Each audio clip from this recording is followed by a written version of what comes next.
Graça e paz, meus irmãos, em Cristo. Você que é da graça, você que não é da graça, nós somos um povo só. Não existe dois povos de Deus, existe um só povo de Deus. E é comum você ouvir dentro das chamadas igrejas, porque igrejas são vidas, igrejas são nós. A igreja não são essas que se mostram por aí com torre, com os seus belos, parede, belos edifícios, se mostra aquelas escadarias cheias de banco, aquela tribuna bonita, aquele chamado altar, enquanto o altar é o lugar de sacrifício no Velho Testamento. Então não é esta. A verdadeira igreja é vida. A verdadeira igreja somos nós, porque o Espírito de Deus, ele habita e mora em nós. Há um cântico que diz: se o Espírito de Deus se move em mim, eu canto como o rei Davi. Se o Espírito de Deus se move em mim, eu canto como o rei Davi. Eu canto, eu canto, eu canto como o rei Davi. Então, essa melodia a gente cantava muito na época, e é uma grande verdade. Quando o Espírito de Deus manifestava sobre Sansão, ele quebrava portão, ele matou 1000 filisteus com a queixada de jumento, ele rasgou um leão pela boca, pela força do Espírito de Deus que estava sobre ele. Então não é diferente dos dias de hoje, porque o Espírito de Deus vinha sobre Davi, vinha sobre Sansão, vinha sobre os profetas, os patriarcas, reis, juízes, mas ele voltava para o céu. Mas hoje o Espírito de Deus vem sobre nós e em nós ele faz morada. Então o Espírito de Deus, ele não sai mais de nós, ele está dentro de nós, ele habita dentro de nós. Por isso nós somos a verdadeira igreja de Cristo. A igreja não é parede, a igreja não tem teto, não tem piso, a igreja não tem pastor, não tem presbítero, não tem diácono, não tem evangelista, não tem apóstolo, não tem missionário. A igreja de Cristo, ela tem já o Espírito de Deus que guia a vida dos que são predestinados para herdar a vida eterna, pela qual se encontra em Romanos capítulo 8, versículo 29 e 30, e Efésios capítulo 1 e versículo 4, nós encontramos que nós somos predestinados para herdar a vida eterna. E a mensagem que eu tenho é essa: é muito conhecido este versículo, é muito dito dentro das denominações, dentro desses movimentos chamados igreja. João 8,32, conhecerei a verdade, e a verdade te libertará.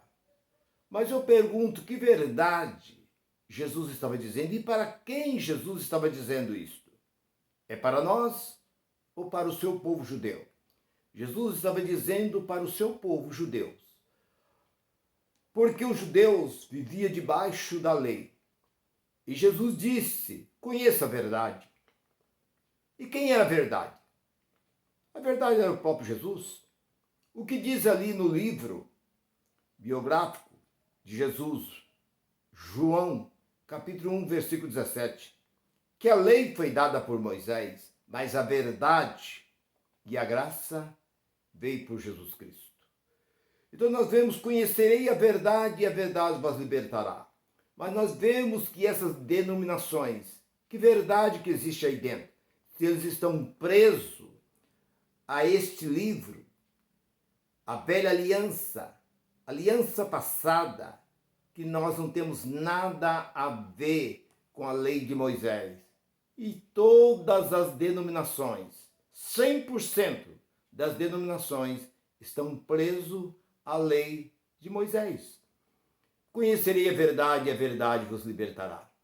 Jesus estava dizendo que se eles conhecem a verdade, eles passam a ser livres, porque Jesus veio para libertar, para tirar o homem do cativeiro.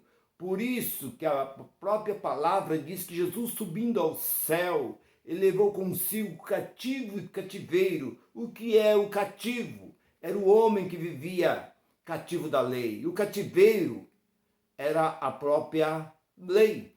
É como uma gaiola com um passarinho. A gaiola é o cativeiro e o cativo é o passarinho que fica ali preso. Então os homens viviam presos à lei de Moisés. E Jesus veio e disse, conheça a verdade. E a verdade era o próprio Jesus. O próprio Jesus era a verdade. Não existe duas verdades. E ele ainda disse, vinde a mim, todos que estão cansados. Mateus, capítulo 11, versículo 28, 29 e 30. Todos que estão cansados e oprimidos, e eu vos aliviarei. Tomai sobre vós o meu jugo, e aprendei de mim, que sou manso e humilde de coração, encontrará descanso para vossas almas, porque o meu fardo é leve e o meu jugo é suave. Mas a lei colocou um fardo pesado sobre os ombros do povo. Colocou um jugo pesado sobre aqueles homens. E Jesus veio para libertar. Mas até o dia de hoje, nós vemos o povo debaixo da escravidão da lei. Nos conta uma ilustração que um certo carroceiro, passando por uma estrada, viu uma mulher com uma grande trouxa de roupa, aquela trouxa pesada sobre a sua cabeça. E ele parou e perguntou para aquela mulher, a senhora está indo para onde? Ah, eu estou indo para tal lugar. Olha, eu estou indo para lá. A senhora quer ir comigo? Oh, eu quero sim. Aquela mulher colocou a trouxa de roupa ali em cima daquele carrinho, daquela carroça, subiu sobre aquela carroça, sentou e pegou a trouxa de roupa e colocou sobre a cabeça. E o carroceiro saiu com a carroça e olhava para a mulher com aquela trouxa, com aquele peso sobre o seu pescoço, sobre si. E o carroceiro disse, mas eu não entendo. Eu fiz isso para aliviar o sofrimento dessa mulher. E essa mulher continua carregando essa trouxa pesada sobre a sua cabeça. É o que nós vemos nos dias de hoje. Nós vemos que nós temos esta palavra. Olha para as 14 cartas do apóstolo Paulo. Você não vê que as denominações não pregam as cartas do apóstolo Paulo. Porque o apóstolo Paulo veio para o mundo gentil. Mas ele fica pregando o quê? O que já passou, o que já está cumprido, o que não interessa, o que não traz nada. Porque evangélico significa boas notícias, boas palavras para a mudança da nossa vida. E o que esses homens pregam em cima dessas tribunas? Maldição, juízo. O que esses homens pregam? Eles pregam o que o povo não gostaria de ouvir, mas o povo ouve e fica temeroso. O povo tem medo. Quantas pessoas que têm medo do seu pastor? Porque o seu pastor diz que é um ungido de Deus, que ele é um homem de Deus, que Deus levantou ele para trazer aquela palavra. Ai de vós que não dê ouvido a essas palavras, porque o castigo de Deus, a mão de Deus vai pesar sobre vocês. E enquanto eles lêem esse texto de João 8:32, conhecerei a verdade e a verdade vos libertará. Mas se liberta do quê? A pessoa está tanto tempo ali dentro e continua debaixo dessas mentiras. A outra ilustração que nos diz que um homem estava preso e a família foi lá e pagou o resgate, isso é, pagou o preço do que foi pedido para soltar aquele homem. Foi lá o delegado diz, olha, fica em tanto. A família falou assim, então tá bem, nós vamos pagar. Então, foi pago e aí O carcereiro foi lá e abriu a porta do cárcere e disse para o homem: olha, você está livre, você não deve mais nada para a lei. Não, eu quero ficar preso. Não, mas a sua família já pagou. Você não deve mais nada, já foi pago. Não, eu gosto, eu estou gostando de ficar preso aqui, está muito bom para mim. Não, mas a sua família está toda aí para você ir embora para sua casa. Não, não, eu quero permanecer aqui preso. Eu não quero sair daqui. Então, aquele homem permaneceu preso. Por quê? Porque ele gosta. É como aquele passarinho que passa muitos anos dentro de uma gaiola. E depois, desculpa, você abre a porta da gaiola que ele não sai mais. Então, o que eu quero dizer a você, meu irmão, minha irmã, que está ouvindo esta mensagem: conheça a verdade e a verdade vos liberta. A verdade é esta palavra. Não adianta você ler este livro aonde eles mandam, porque eles mandam você ler o que interessa a eles. Vamos ficar de pé. Vamos abrir nossa Bíblia no capítulo tal e versículo tal. Faz aquela longa leitura, faz aquela oração e ali começa a falar o que ele quer falar. Não tem. Você que está aí há 30, 40, 50 anos dentro de uma denominação dessa, você nunca ouviu falar a verdadeira verdade de Cristo.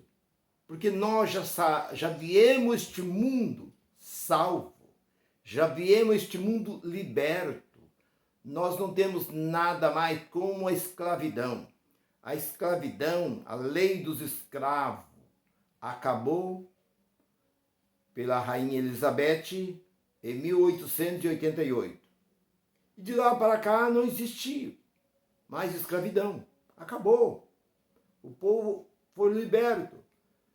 Salvador, principalmente ali em Salvador, Rio de Janeiro, havia ali mercado de escravos, onde os escravos eram trazidos da África e ali era vendido. E aqueles escravos eram levados às fazendas e trabalhava ali de sol a sol, tinha que comer dentro do coxo, era castigado ali naquela tal de senzala. E ali eles faziam bem o que queriam. Os seus filhos, quando nasciam, não tinha escola, eles não tinham outro destino senão ser escravo, porque a lei dava direito. Mas, terminando a lei da escravidão, foi livre. Aquele povo foi livre. Não existe mais escravidão. Então, assim também, a lei de Moisés escravizava o povo. O povo vivia debaixo dessa escravidão. E Jesus veio para libertar. Conhecerei a verdade e a verdade vos libertará.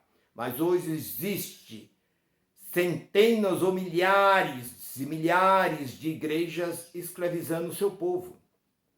Você não pode comer isso, não pode beber isso, não pode ir numa festa, não pode ir numa praia, você não pode usar esse tipo de roupa, você não pode fazer isso, aquilo, outro. E dá o dízimo. O dízimo pode. É o assunto mais comentado dentro desses movimentos, é Malaquias 3:10. Por quê? Porque isso interessa o bolso deles. Isso interessa os cofres deles. É isso que nós temos visto nos dias de hoje. Mas você está ouvindo essa mensagem.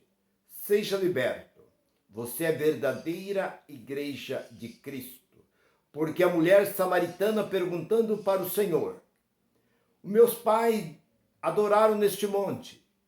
Uns diz que é no monte que se adora, outros diz que é em Jerusalém, nos grandes templos que havia em Jerusalém. Jesus disse: nem neste monte, e nem em Jerusalém. Mas os verdadeiros, bem explicado, não é os adoradores, os verdadeiros. Porque há duas classes. Há um povo que adora em espírito, mas outro povo que adora somente pela carne. Como disse o mesmo Jesus, no capítulo 15 de Mateus, versículo 8, este povo me louva com seus lábios, mas seu coração está longe de mim. No versículo 9 ele diz: em vão, é inútil vocês me adorar, ensinando doutrina que são preceitos de homem. Então esses movimentos que nós vemos por aí, que são milhares e milhares, são o quê? Apenas movimento. Porque igrejas são vidas. São empresários abrindo essas empresas e colocando o nome de igrejas e arrastando multidão para esses lugares e tomando dinheiro deste povo, usando este livro como se este livro fosse escrito para nós. Não foi escrito para nós. Este livro foi escrito para os judeus. Tudo que está aqui foi para o povo judeus. E isso já foi cumprido. Tudo já se cumpriu dentro deste livro. Não tem mais nada a cumprir. Tudo terminou no primeiro século. No ano 70 terminou tudo. Ali se encerrou. Foi por isso que Jesus disse na cruz: tudo está consumado. Tudo acabou. Não há mais. Este livro foi encerrado no primeiro século. Para quem? Para nós, não. Nós não temos que ficar pegando coisa de 3, 4, 5 mil anos atrás e trazendo para os nossos dias hoje. Porque nós sabemos que cada dia é um novo dia. Como tem uma música que diz: todo dia é o mesmo dia, toda hora é qualquer hora. Então, o dia de ontem passou e o amanhã não nos pertence. Então, nós temos que olhar para as 14 cartas do apóstolo Paulo, que ali fala a verdadeira graça de Cristo. Se você gostou desta palavra, curte esta mensagem e divulga. E eu toda semana estou trazendo nova mensagem para vocês. Que Deus assim conceda esta graça sobre a vossa vida. Graça e paz para todos.